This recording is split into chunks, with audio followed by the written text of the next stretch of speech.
Hi everybody, welcome back once again to the Eastfield Gunroom YouTube channel, and today's review, very exciting. We've got yet another Miroku president. Regular viewers of the channel will be shouting at their screens, their iPads, their laptops saying, we've already seen all the presidents. But you haven't. This is the last president. So we have already previously reviewed the G11 Miroku president, the G12 Miroku president, the G13 Miroku president, and of course the SP100, which is a much more modern gun. So the missing part of the jigsaw puzzle, as it were, is the SP120. I'm really excited to have got my hands on one, and I'm going to show it to you today. So although these guns are machine made, a lot of the work is done by hand. If you've watched previous videos, particularly the SP100, you will know about the polished internals, etc., which we'll come on to shortly. Now, these guns are quite rare. You consider that they made only 1,000 of the whole kind of range across the 20 or 30 years production life. Interestingly enough, you can still buy a brand new G13 President, which is the black action with the gold embellishments,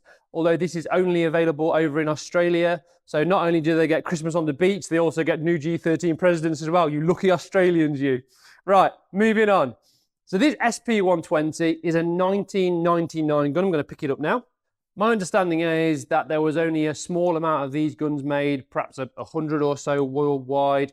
And again, it was a case of Miroku wanting to showcase what they were actually capable of. You know, they weren't just about mass-produced. Back then, it would have been MK60s, MK70s, that kind of stuff. And because of that, this gun has got an awful lot of work gone into it, and it is very special. Now, what you've got to take into consideration, and again, I think I touched on this on the SP100 video, which is the box lock cousin of this gun, if you like. This is the side-plated version, is that these guns were hellishly expensive here in the UK. Go back to 1999, you would have been looking at probably £6,000 or £7,000. Now, I can actually remember from my earlier days in the gun trade when, for some reason, Browning over in Belgium found a couple of these brand new still in boxes in their warehouse, and they offered them out to the trade. And this would be 2006, 2007-ish. And at that point, they were over £9,000 as a trade price. So if you put, obviously, English VAT on it and a bit of dealer margin, it was a very expensive gun. And again, that is probably the reason these guns weren't that popular, because they were just expensive. In my mind, there was no doubt if you're going to spend that kind of money, you would be looking at the realms of a Beretta, even an SO6, or certainly a Browning B25, rather than what is essentially a machine-made Miroku. However, I don't want to detract from it at all, because it is a very special gun. Now, this one, we have got a 30-inch fixed choke sporter. So 30-inch barrels. It's got a 10mm rib with a tramline and a centre bead, which is very similar to what you'll get in a modern-day Miroku, MK30, MK60, etc. Fixed choke quarter 3/4, non-ventilated barrels. It's a standard deep body Browning Miroku action. However, because these guns are put together by hand, there's a lot of hand filing that goes on. You tend to find that there are subtle differences between these and the standard action of a Browning Miroku off-the-shelf gun, if you like. To the point that with the SP100 in particular, which was the box lock version of this without the side plates, if you were to put a standard kind of MK60 stock on it, etc., it just wouldn't fit, because they are very unique in the amount of handwork that goes into these guns. So on this one, we've got side plates. Back in 1999, you've got to remember this is 25 years ago, the UK certainly hadn't even seen a Miroku produced side plate model. It was not until sort of 2003, 2004 where we got the Browning Privilege. So this was big news at the time. It was designed to compete with kind of some of the Beretta side locks in terms of the aesthetics of them, and certainly maybe some of the Parazzis. And that's why, again, you look at how much handwork went into these guns. These were expensive. So we have got a kind of a, not quite the grey finish you would get on a new MK30A. It's a bit more of a coin finish. Very nicely engraved side plates. We've got flighting ducts. We've got a nice poncing with the reeds. And around that, we've got some profusely engraved, nice border scroll work. We've got carved fences. We've got engraved fore-end iron. We've got engraved barrel wings. You know, there's a lot gone into this gun. We turn it over to the underside. You've got BC Miroku SP120. Nicely engraved trigger guard, which is rolled edge. Again, we've talked about this in previous videos. It's a sign of excellent quality. You will not get one on many B25s. You won't get one on certainly a out-of-the-box MK38. This is a quality piece. We've got a nicely engraved woodcut with some trees in the background. Again, the continuation of this nice tight little scroll. Not dissimilar to if you take something like a Browning C3 or a D3. It's that kind of scroll. And on the other side, we've got flighting pheasants. We've got mountains in the background. We've got some real great attention to detail. And again, you've got the continuation that flows nicely of this scroll into the fore-end iron. Even the screws on the side plates are engraved. We look at the top lever, again, the continuation of this scroll, and even on the back strap. So we've got the serial number there, which denotes the gun was manufactured in 1999. Again, we've got this hallmark on the back strap, which denotes better quality steel. And then we've got, like I said, an engraved selector, engraved back strap. There's a lot gone into this gun. If you look at the actual wood to metal finish of the gun, it's impeccable. The plates fit into the stock so well. Like I said, we've already talked to barrels. On here, we've got Miroku custom on the barrels and the fact that it's built with special steel.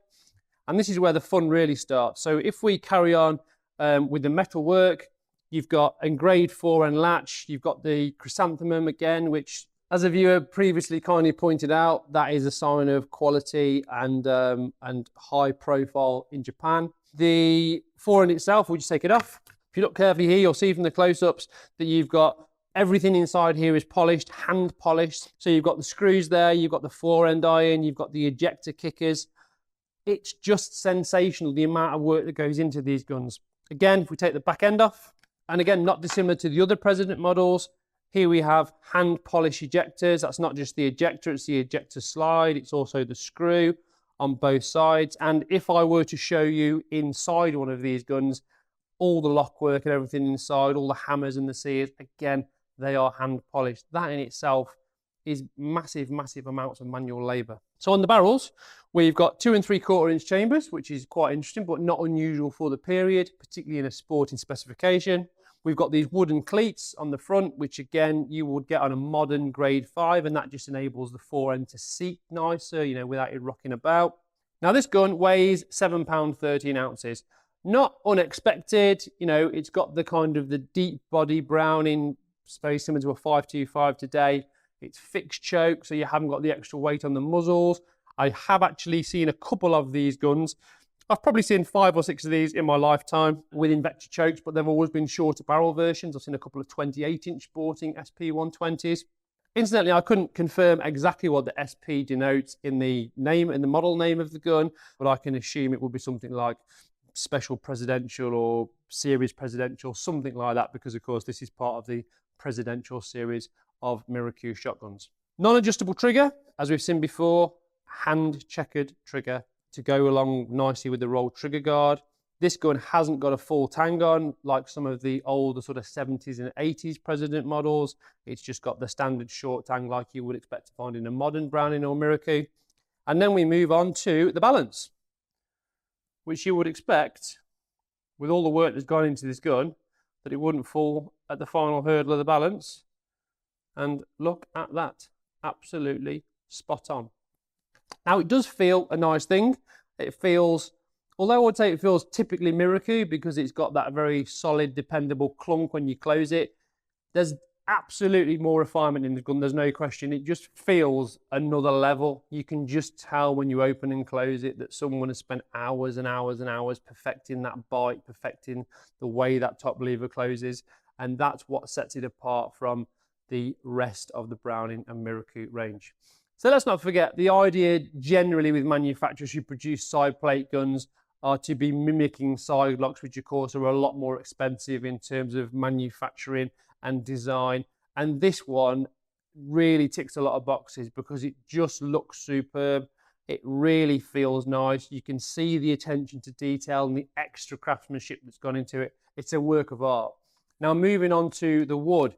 This, absolutely stunning, but very different. It's quite light in colour, whereas I would say this is American walnut, and typically if you get a new Miroku grade 5, it tends to be a lot darker. I'm a big fan of light coloured wood. You've got these beautiful black sort of honey streaks, and the grain is all going the right way. Very, very nicely finished. Original oil finish as well. It's not over the top, it's not lacquered, it's not in your face. Checkering, hand done, no question. Very, very fine. Triple point on here and double point on the fore end with this nice crossover bit. You've got a vacant oval. Interestingly enough, this gun hasn't actually got dropper points, whereby the teardrops come down at the back of the panels.